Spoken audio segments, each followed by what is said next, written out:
Kuna mtu tulikuwa tunasoma na yeye huko tukiwa bado huko.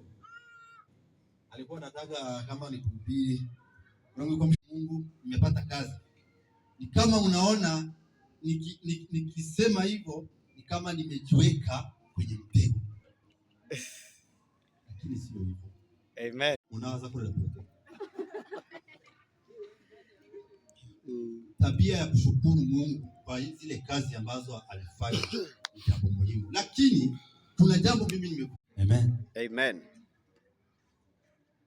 Nitazungumzia kuhusu yule mtu ambao Mungu amemuita. Yego. Niwaambie huyo mtu ni mtu wa aina gani. Niongea na rafiki yangu. Kitambo mtu alikuwa anapata kazi. Yeah. Anakuja kanisani. Anatoa shukrani. Unajua? Yeah. Anatoa shukrani.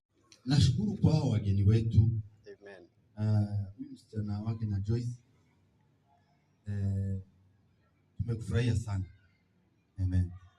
Tumekufurahia sana. Waje hatujajuana sana, lakini mimi kuna vile namjua fulani, tutaenda tukijuana.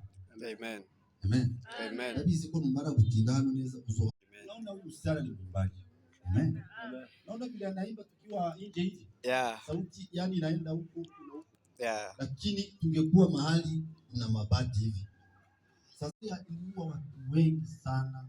Kuna wenye tunajua na kuna wenye tunajui. Lakini Mungu asifiwe kwa kuwa ameponya. Amen. Amen. Pia mimi last week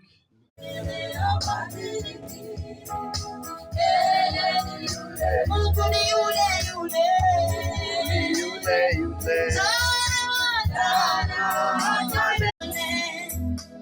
Mungu ni yule.